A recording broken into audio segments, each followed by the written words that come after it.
I wasn't expecting company, but if you stay out of the shrubs and flower beds, you could stay. Give them a wave, Pops, now that you've invited them in. We're two old guys who enjoy playing sandbox and survival games together. I'm Uncle Craig. Go ahead and sit down. Let's visit for a while. Well, we've been to the Meadows Hall, the Black Hall, the Swamp Hall, and the Mountain Hall. And now we just finished construction of the Plains Hall. Let's start our journey. So we already did a tour here of the Mountain Hall.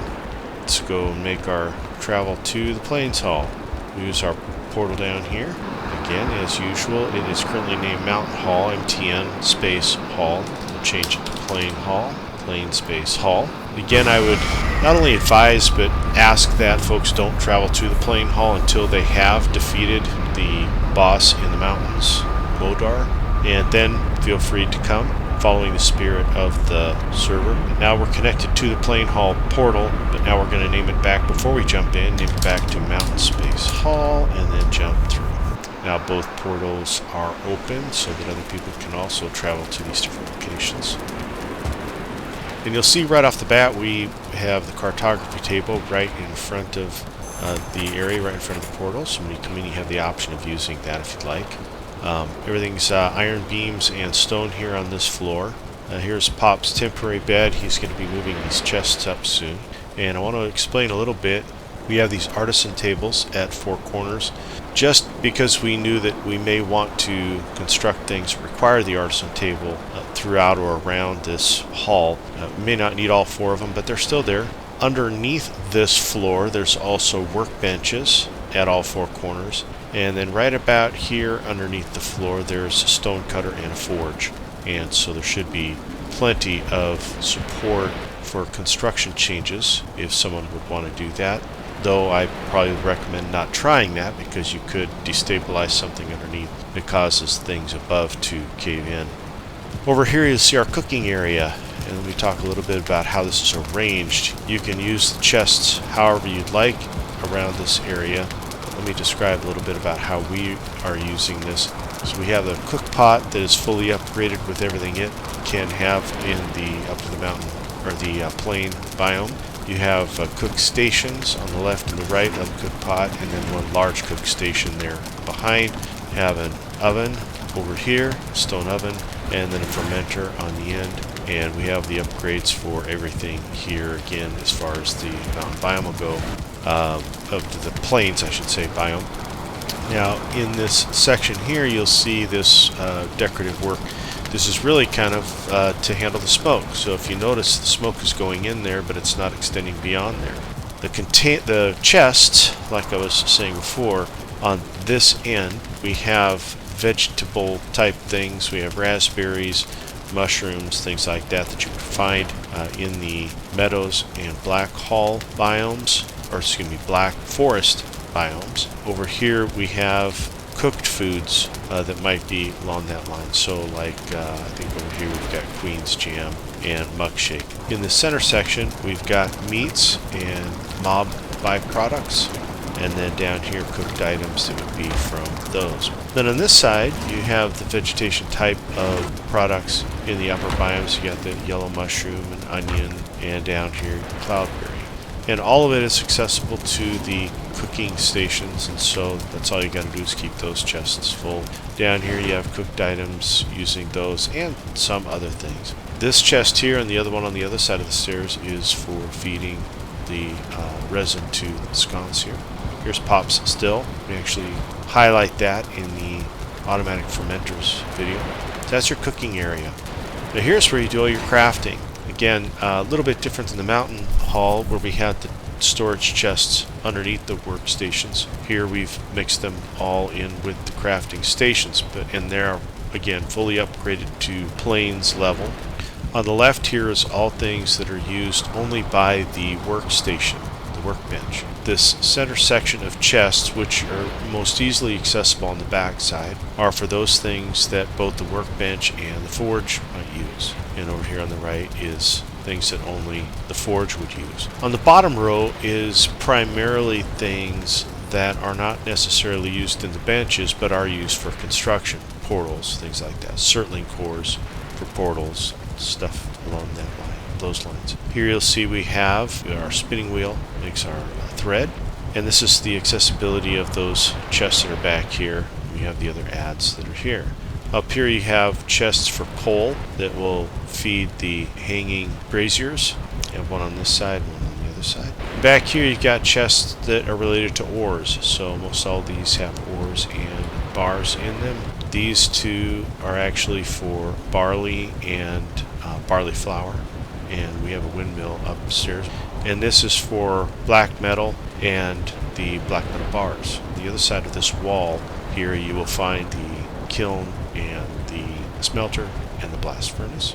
And we'll take a walk up the stairs. So up here you'll find the throne. In all this area here you'll find that you get a buff, I believe a rested buff of 23 minutes. Okay, so we got a fairly high comfort level here. It'd be what, 16, comfort level 16 I believe. Here we have a hearth up here, so that these two rooms here and over here can can have beds in them and work for people who want to sleep there. Over here is my room. I probably should have put a sign on it. And this is my bed and personal chests, things like that. When we move on to another hall, we'll leave this for someone else.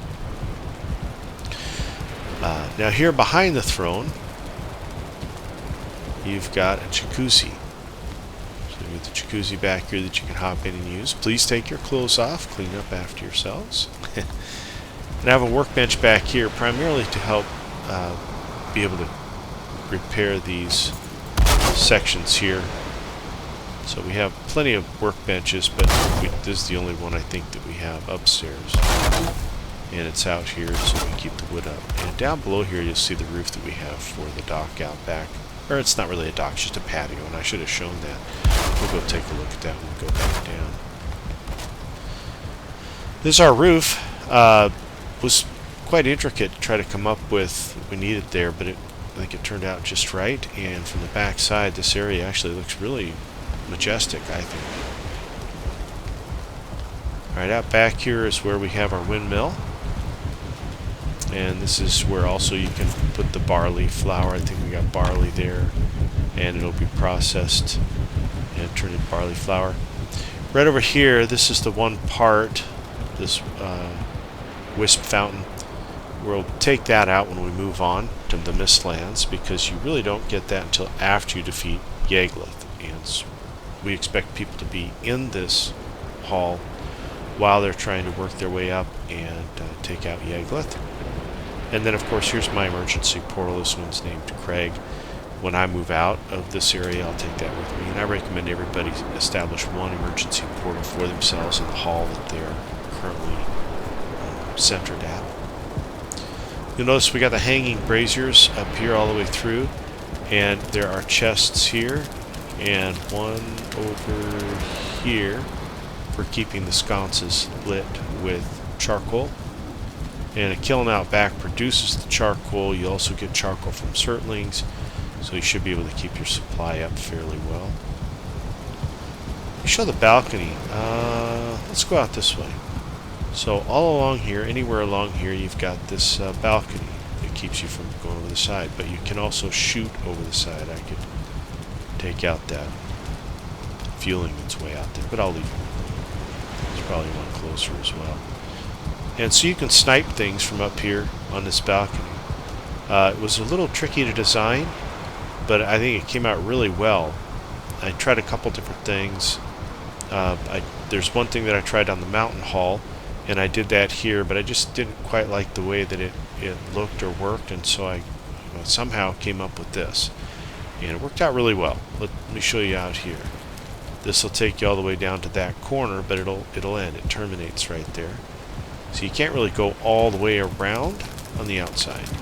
But everywhere you come out to, you'll have this same guardrail, the railing there. So it worked out very well. I hear another fueling out there. There he is. A little closer.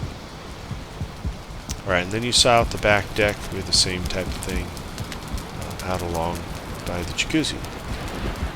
Alright, so let's go out the back deck. And that'll also be the best way to get out to the dumpster or the garbage incinerator. Here you have a nice little bench you can sit at to look at the beautiful landscape and over the waterway. We may get rid of this tree at some point, but I kind of like it. And then here's a seat here that you can look out over the farm and out in the outlying area. And there's our incinerator down there, the obliterator they call it. So here's where you would load things in to be obliterated. Got some things in there waiting to be done. We'll fill it up first, then we'll fire it off. This is our farm. We've left this as it is right now. It's kind of exposed a little bit, but I'll show you, well, I can show you right now. In these stones are torches, because there's torches there, similar to the Black Forest. It should keep things from spawning near those torches, and they do kind of ignore those torches. The only thing that doesn't, I've found, is growths. So we try to keep them back away from the hull as much as possible. But feelings, this should keep feelings from spawning anywhere where they can come through this backside, so we've left it kind of open for now. This is our farm area, and I put a wall up around it. I think it'll be okay as is. This would take a step up, so they'd have to jump up, so I'm not too worried about that. Okay, most everything planted here. I did make a mistake here. I planted this row of cloudberries. I should have done it up against the edge of the wall. I did it out here along where I would want to be planting the carrots. So I don't know, I may have to change things here a little bit in order to get a full row, full complement of carrots and carrot seeds. We'll see how it goes. I left the stone cutter and the workbench here so that we'd be able to repair the walls and the torches all along here. The torches don't need to be lit, just present, but they do get lit once in a while. And then we of course have the honeybees out here too. I can take this out. Got the honeybees back here, and they're filling this chest. Now we've got a lot of honey inside, but when this gets full we can haul this stuff in. Here again is where you have your kiln and your smelter. And then over here you have the blast furnace. And you can see the hall from out here. Let's go take a look outside here. We may end up having to fight something, but I'll see if I can avoid it. Keep this just a nice, peaceful tour. Here we got a row of those torches in the stone pillars, around and up to the wall for the farm. That goes all the way around to the back side as well. Off in the distance, I don't know if you can see it too well. You kind of can. There's a death skeeto. Well, kind of look off in the distance on the hillside. There is a herd of, a growing herd of loxes. So those are tame. When they get tame enough, I'm probably going to bring them over and set them right on top of that tar pit.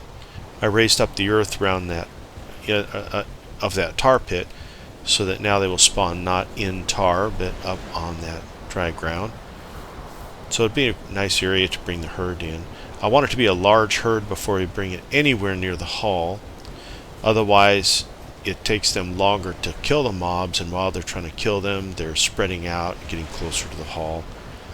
If we have enough of them and they're all in one place like that, they will take out the mobs much faster and not be moving around and not potentially damaging the hull. So, well, there you go. That's a tour of the plain hull. Guess I don't have to creep up there. Here it is from the outside. We've left this other side kind of open, and maybe we'll close that up later, but it kind of works this way. Also need to put a couple lights here in front. I meant to do that. I'll do that after this tour. You go upstairs one more time. I like showing off this part of the build. This turned out so well. Alright, so there you go. Hope you enjoyed this, and hope to see you on Dufferdam. Have fun. Like, subscriber, get off my lawn.